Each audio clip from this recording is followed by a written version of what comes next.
This is André Esteves. André, let's start with the big picture. Pardon me. Wardrobe malfunction. I met yesterday with one of the biggest investors in Brazil, a billionaire with decades of success all over the world. And he told me that the future never seemed more dismal, gloomy. He's worried about tensions between the United States and China. He's worried about the shift of protectionism in the U.S. and in Europe. He's worried Trump will win the U.S. election and create chaos in geopolitics, and with it, of course, the global economy. You are arguably the most powerful investment banker in Latin America. What do you see when you look into the future? I'm less gloomier than that. I think, of course, we have global geopolitical tensions, a lot of things to worry about. But generally, the world has been handling that. And I'm not necessarily bearish on geopolitical issues when you think about Trump election, right? I think Trump has been tough but responsible. And sometimes when you have confusion in the saloon, it's not necessarily bad to have someone arriving with unpredictable behavior can bring more predictable behavior of everybody else. So should I interpret that as you seeing a Trump victory as a positive? No, I'm just saying that you have a genetic view of bringing more unpredictable outcomes, and I don't think it's not necessarily true. Unpredictability isn't that necessarily a bad thing? Yes, that's my point. So we have, of course, the U.S. election coming up in 13 days, but there are two poles to this geopolitical tension we're talking about. There's the U.S. on the one side, and the U.S. economy, as you know, continues to do extremely well.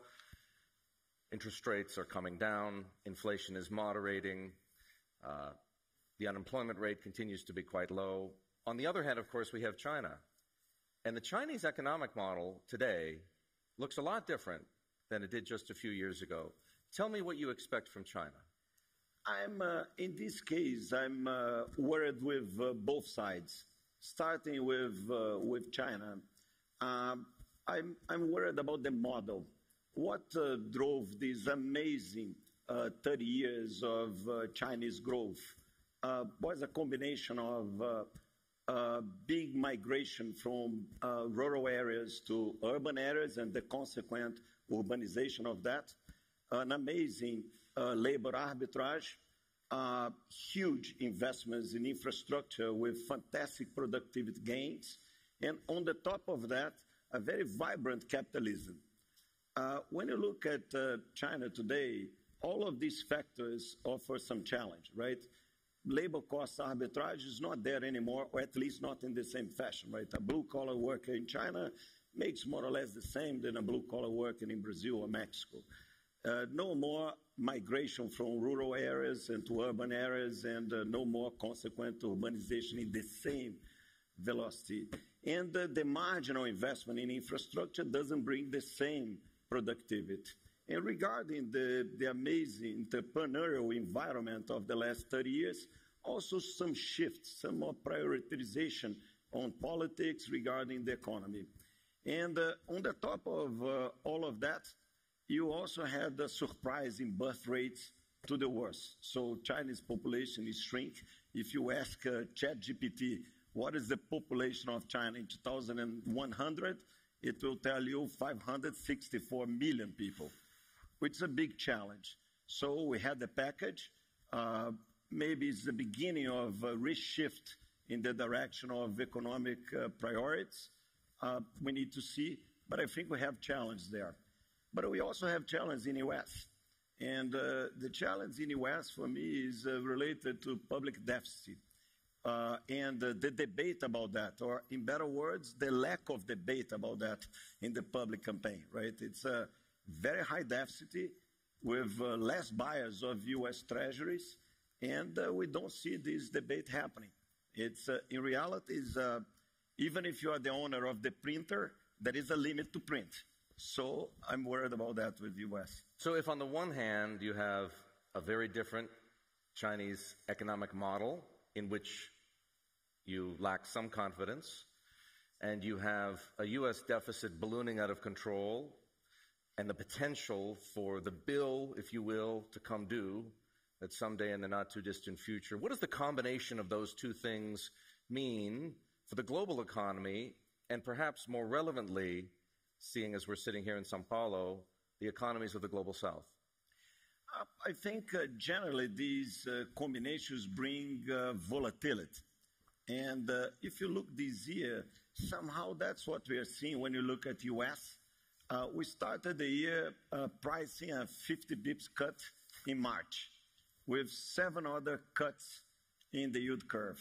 Then March arrived and no cuts, and gradually the other cuts disappeared from the yield curve. By mid-year, we had a view that no more cuts ever.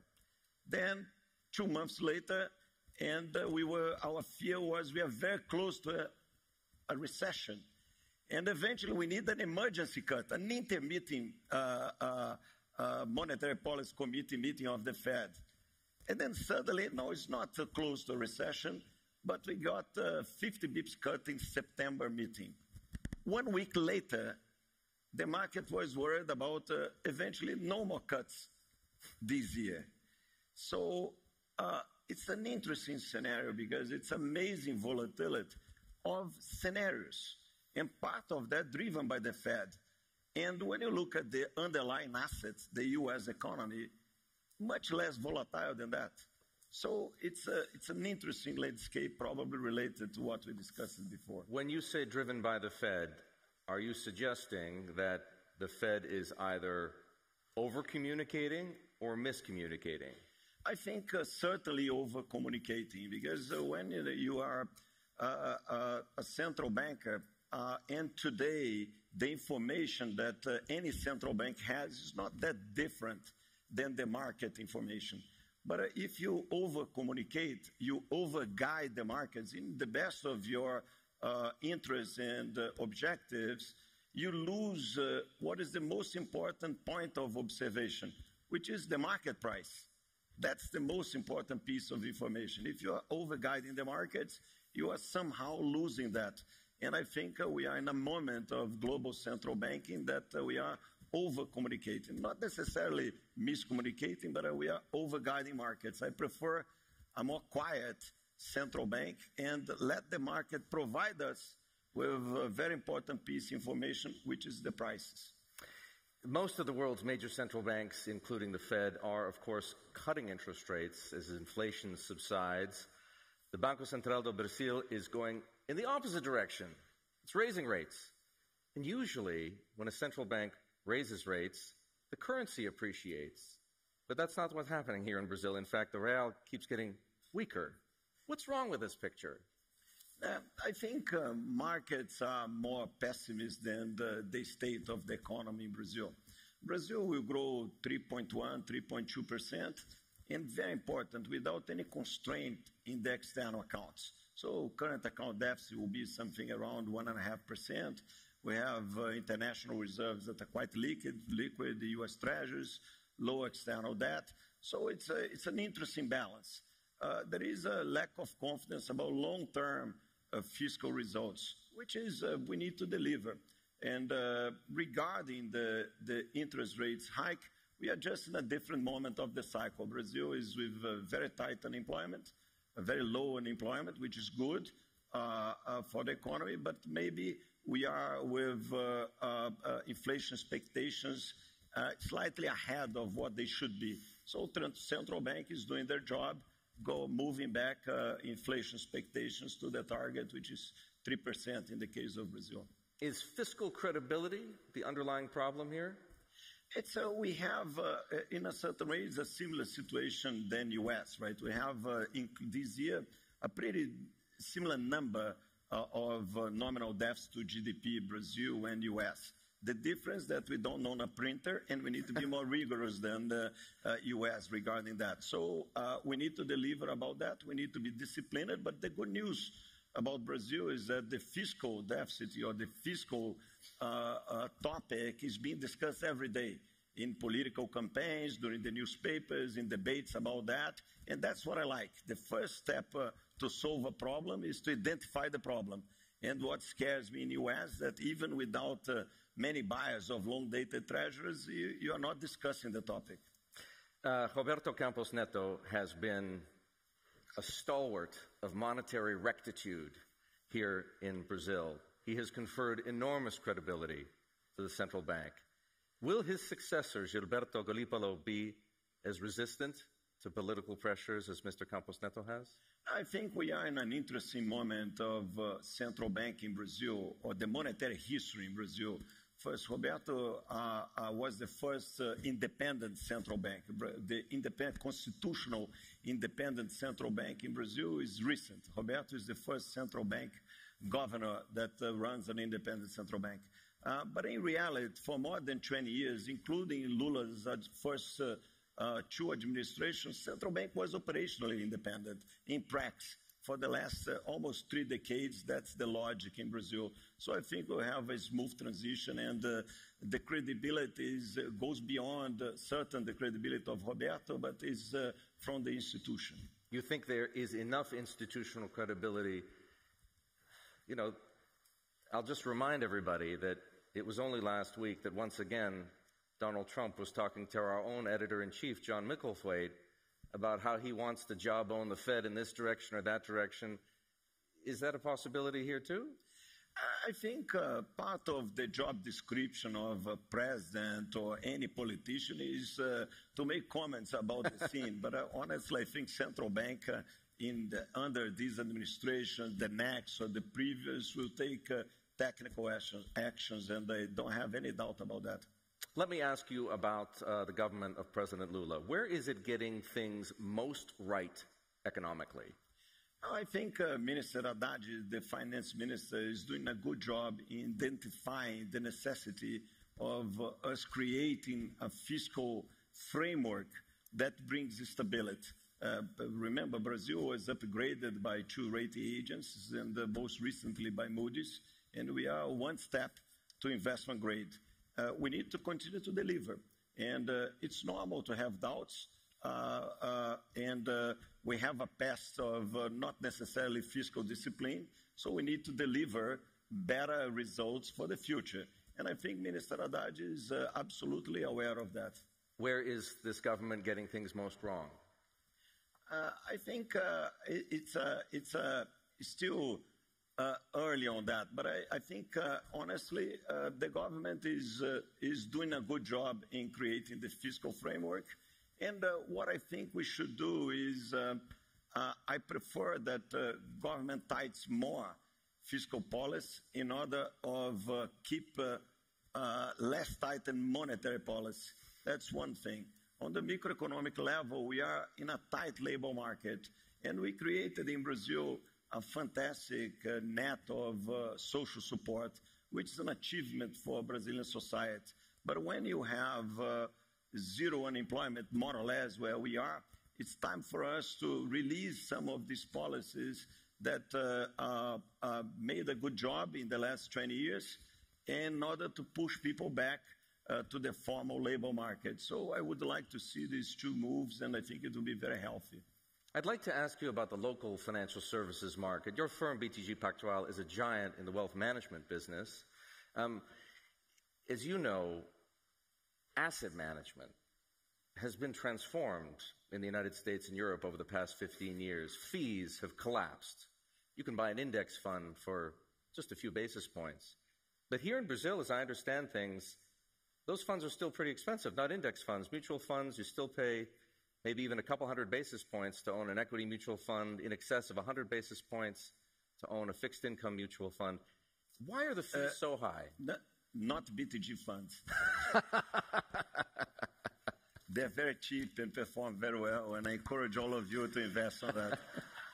That is not the case across the industry, though. What is going to trigger the collapse, the compression in fees in wealth management and asset management that we've seen elsewhere in developed markets? No, it's happening in Brazil also, right? You had a lot of democratization in terms of asset management and wealth management in Brazil, which is fantastic for the society. The concept of independent financial advisors, distribution network. There is a lot of competition in the Brazilian market, new fintechs, new companies, big companies that became public companies, digital banks that are very successful.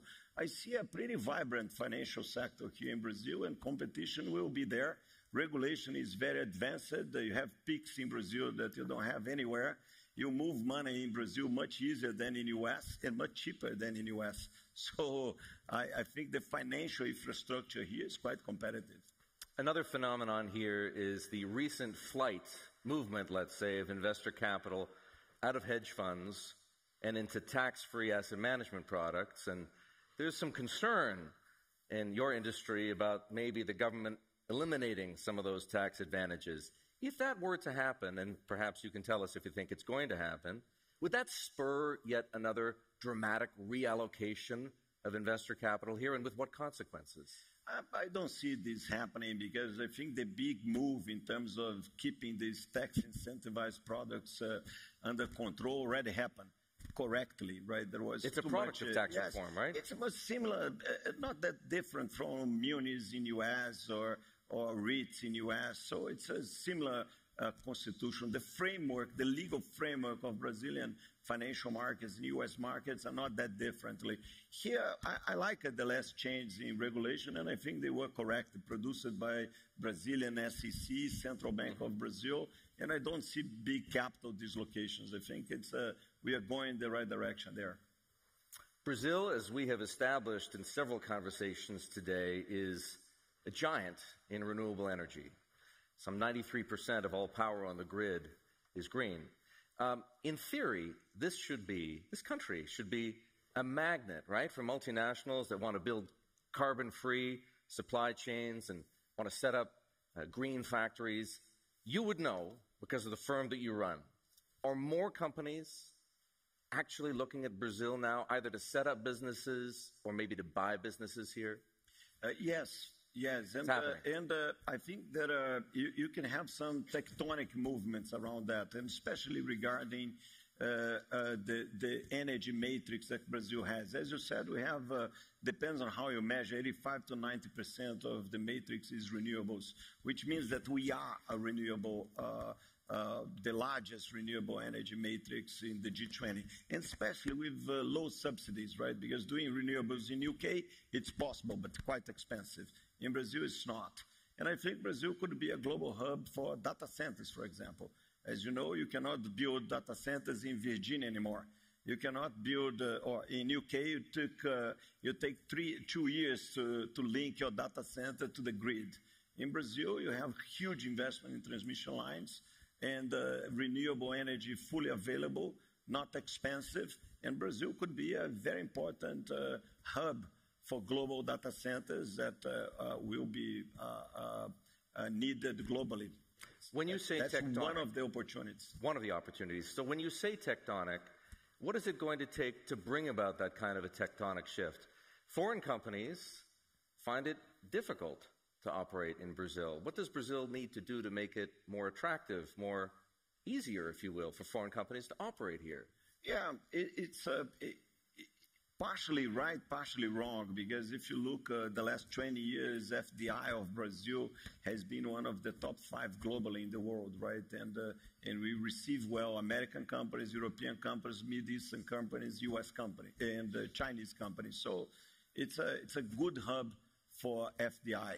And has been like that through different cycles, different governments, different global perspectives. But of course, we could do more. And we are not ideal, far from ideal. I think we should have less taxes, simpler regimes, and easier way of doing business. We can improve in all of these fields. Part of that we are trying to do. We are in the middle of a tax reform in Brazil, not approved yet. As always, not ideal, but much better than the system that we have today. And it's a step. We need the other 19 steps to be ideal. But even so, we have been attractive for that. Do you see those kinds of reforms, not the tax reform that's being discussed in Congress now, but the other 19 steps, as you say, being taken under this administration, or are you going to have to wait for the next government? I think we have been doing reforms through administrations, right? If you look during President Temer, we did a very important labor reform. During President Bolsonaro, we did a very important social security reform. And now under President Lula, we are doing a very important tax reform. And that's sometimes we don't notice. We complain, we demand, we try to do better, but we reach at the reasonable level of institutionalization, which means that you do what is needed. Doesn't matter who ideologically is in power. So I think we will complete the tax reform, and we will continue to do especially microeconomic reforms. So if you look also on this side, a lot has happened in Brazil, from the independent central bank to a lot of privatizations, concessions that are going on now under this government, under the previous government, and certainly under the next government. If you look in the last 3 years, we privatized the three out of the 6 largest state-owned companies, right? It's Sabesp 2 months ago, the largest water and sewage company in Brazil. Last year, Copel, the largest state-owned energy company. And 2 years ago, Eletrobras, which is the 3rd largest state-owned company. So, and honestly, well received by the society. I have a question for you, André, about a theme that has run throughout this conference. Last night, right here, in fact, in this room, Aloysio Mercadante, the president of Brazil's National Development Bank, described a quote-unquote difficult geopolitical scenario for countries in the global south like Brazil. Tell us what you think. How should Brazil position itself in this environment between where we started off the conversation between the U.S. on the one hand and China on the other? Where does Brazil belong? I think we should do what we have been doing, right? Sometimes we go a little bit more one side, a little bit more the other side, but if you look back, we have very good relationships to the U.S. Here we have our dear ambassador that we talk frequently. We have very good relationship with Europe, with Middle East, with China. And especially if you are a Chinese infrastructure company, an European industrial company, or a U.S. service company, you are treated equally in Brazil. All of them will follow the same rules, will obey the same law. And that's, I think, what makes Brazil a neutral country at the end of the day. So culturally, we are open. Doesn't matter if you came from Middle East, China, or U.S., you'll be treated equally. So we'll provide service, you need to pay taxes, you get BTG advice, and you do good business in Brazil, and nobody cares if you are making money, you pay your dividends, and it will be welcome. And that's what makes Brazil eventually a winner in this big geopolitical dislocation of divisive world. André, I'd like to thank you very much. Yeah, thank you. Ladies and gentlemen, please join me in thanking André Esteves. Thank you.